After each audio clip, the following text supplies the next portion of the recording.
الشيطان الرجيم بسم اللہ الرحمن الرحیم۔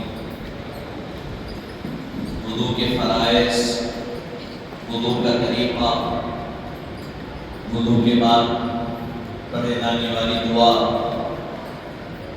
اور جو چیزیں وضو میں مکروہات ہیں، جن چیزوں سے وضو چھوٹ جاتا ہے، اور اس کو مکمل ہم نے کل سماعت کیا تھا۔ اب یہاں سے غسل کے مسائل کا آغاز ہوتا ہے۔ یہ دو بنیادی چیزیں ہیں۔ اگر کسی کا غسل صحیح نہیں ہوا تو نہ اس کا وضو صحیح ہوگا، نہ اس کی نماز صحیح ہوگی۔ اور اگر کسی کا وضو صحیح نہیں ہوا، وضو میں کچھ کمی باقی رہ گئی، تو اس کی عبادتوں میں کمی باقی رہ گئی۔ تو یہ دو بیسک چیزیں، اہم چیزیں ہیں انسان کے لیے، مسلمان کے لیے، کہ ان دو چیزوں کو جانیں اور صحیح طریقے پر عمل کرتے ہوئے ان کو کرنے کی کوشش کریں۔ تو وضو کے فرائض 4 بتلائے گئے، پھر اس کے علاوہ سنتیں بتلائی گئی۔ اب یہاں سے غسل کے مسائل کا آغاز ہو رہا ہے۔ کہا گیا غسل میں 3 فرائض، وضو میں 4 فرائض ہیں، غسل میں 3 فرائض، اور یہ ہر مسلمان مرد عورت سب کے لیے جاننا اس کا ضروری ہے۔ اگر یہ فرائض نہیں معلوم یا اس پر عمل نہیں کرتے تو پھر غسل آپ کا مکمل ہوگا نہیں ہوگا۔ تو معلوم کر لینا ضروری ہے۔ علم نہیں ہونا عیب کی بات نہیں ہے، علم نہیں معلوم کرنا عیب کی بات ہے۔ بتلایا گیا پہلی چیز غسل میں فرض کیا ہے؟ کلی کرنا۔ سب سے پہلی چیز غسل میں فرض ہے کلی کرنا۔ حالت روزہ میں ہے تو کہا گیا کلی کرنا، حالت روزہ میں نہیں ہے تو غرارہ کرنا۔ دوسری چیز بتلائی گئی ناک میں پانی چڑھانا، ناک کی جو نر ہڈی ہوتی ہے وہاں تک پانی چڑھانا۔ پھر اس کے بعد تیسرے نمبر پر بتلایا گیا کہ تمام جسم پر پانی بہانا۔ یہ 3 چیزیں غسل میں فرض، کلی کرنا، ناک میں پانی چڑھانا، سارے جسم پر پانی بہانا۔ اب باقی ان امور کے علاوہ جو امور ہے وہ مسنون ہے، مستحب ہے، جو طریقے غسل میں مذکور، یعنی جو اور چیزیں ہم کرتے ہیں وہ ساری کی ساری کیا ہے؟ سنتیں ہیں یا مستحب چیزیں۔ اصل فرض کیا ہے؟ تو یہ 3 فرض، کلی کرنا، ناک میں پانی چڑھانا، سارے بدن پر، سارے جسم پر پانی بہانا، اس طرح کے ایک بال برابر بھی جگہ سوکھی نہ رہے، اچھی طریقے سے پانی بہانا۔ اب دوسرے نمبر پر بات ہے غسل کا طریقہ۔ وضو کا طریقہ بتایا گیا، اسی طرح غسل کا طریقہ۔ غسل کا طریقہ یہ ہے کہ پہلے نیت کرے کہ میں پاک ہونے کے لیے پانی نہاتا ہوں، غسل کرتا ہوں۔ نیت کیا ہے؟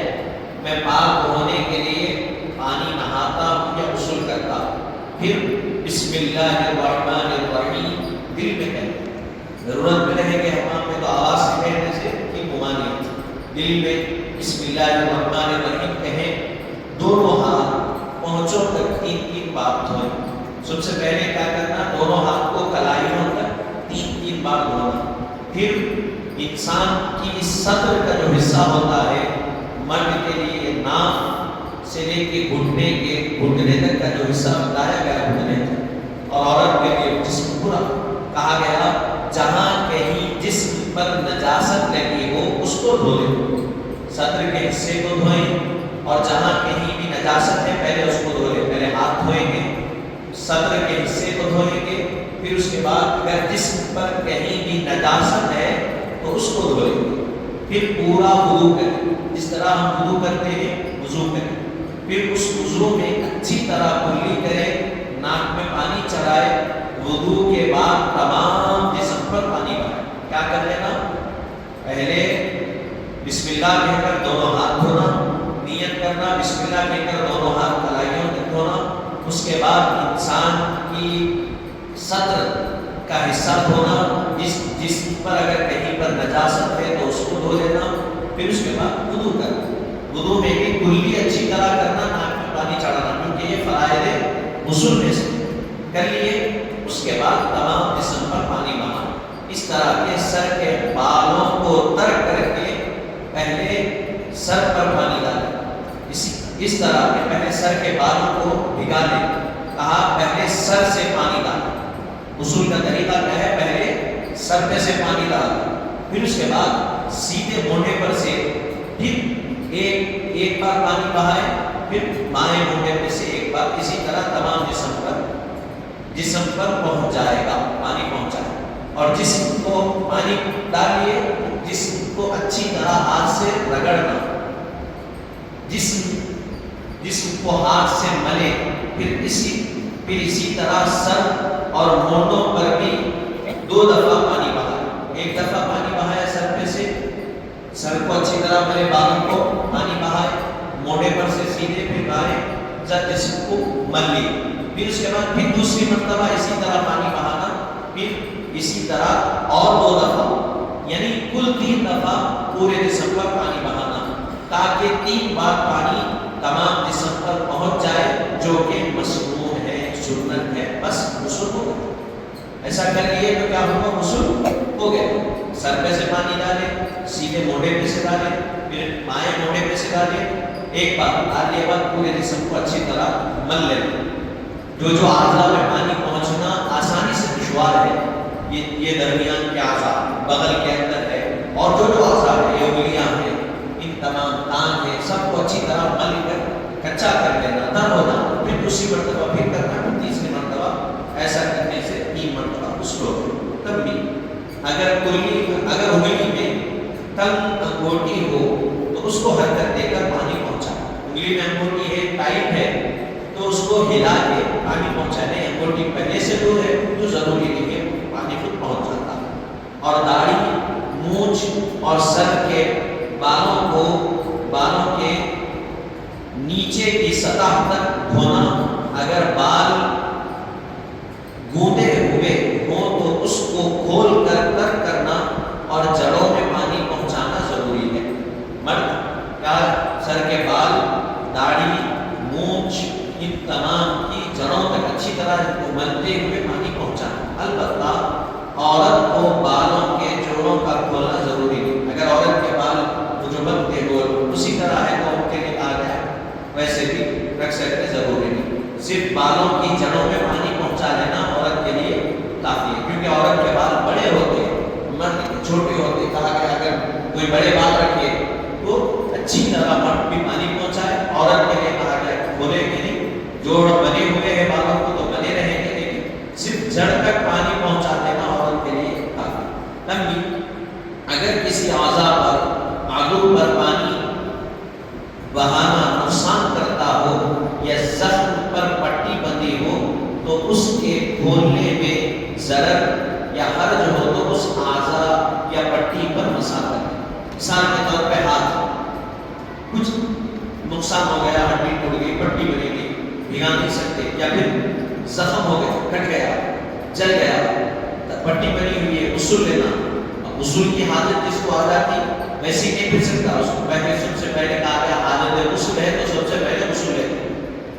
حاجت غسل میں اگر کوئی بندہ ہے، غسل کی ضرورت ہے، کہا گیا وہ کھانا کھانے کے لیے بیٹھ رہا ہے، غسل نہیں ہے، تو کم سے کم وضو بنا کر تو کھانا کھائے، بغیر غسل کے کھانا منع کیا گیا. آپ سوچئے کتنی اہمیت دی گئی اسلام میں غسل کی اہمیت، کیا پاکی کی اہمیت. کیونکہ اسلام پاک صاف ستھرا مذہب ہے اور اس صفائی کو پسند کرتا ہے، اپنے آپ کو طیب و طاہر مطہر رکھنے کو پسند کرتا ہے. کہا گیا کسی اعضاء پر زخم میں پٹی ہے، اب اس میں پانی ڈالیں گے، جلا ہوا ہے تو نقصان ہوگا، کٹا ہوا ہے، ٹاکے ہیں، نقصان ہوگا. تو کہا گیا ایسی صورت میں اس پہ سے صرف ہاتھ کچا کر کے مسا کر لینا کافی ہے، آپ کا غسل ہو جائے گا. پھر تیسری تنبیہ کہا گیا جو لوگ پہلے جسم کو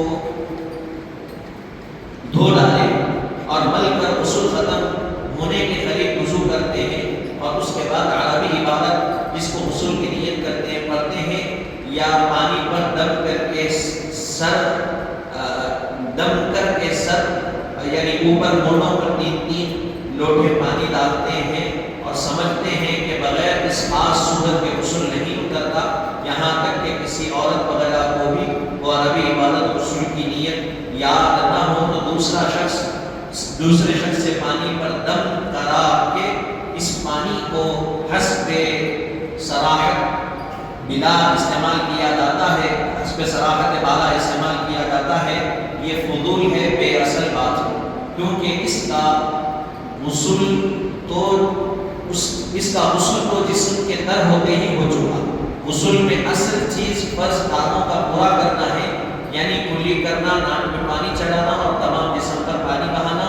اگر ان میں فرق آئے، یعنی بال برابر جگہ بھی جسم سے خشک رہ جائے تو ہرگز غسل نہ اترے گا اور ناپاک کا ناپاک رہ جائے گا، اگرچہ 1000 دفعہ نیت پڑھے اور کئی 3 لوٹے پانی بہا۔ یہ اکثر دیکھا جاتا ہے غسل کے لیے، تو وہ غسل کی جو نیت ہوتی عبادت عربی کی، اس کو کیا کرتے لوگ پڑھ کے پانی پہ دم کرتے، پھونک لیتے، پھونک کے سر پہ سے غسل ہو جانے کے بعد سر پہ سے ڈالتے، ہونٹوں پہ سے ڈالتے اور یہ سمجھتے کہ اب ہمارا غسل ہوگا۔ اگر کسی کو یاد نہیں ہے، مرد ہو یا عورت، تو جس کو یاد ہے اس سے دم کرا، بھائی آپ دم کر کے دو۔ جب غسل کر لینے کے بعد ڈالتے تو کہا گیا غسل میں کہیں پہ یہ نہیں کہا گیا کہ ایسا پڑھنے سے ہی غسل ہوگا۔ غسل میں کہا گیا 3 چیزیں فرض ہے، کلی کرنا، ناک میں پانی چڑھانا، ناک میں پانی چڑھانا، سارے جسم پہ پانی بہانا۔ ختم، یہ 3 چیزیں اگر ہو گئی تو اب چوتھے کی ضرورت نہیں۔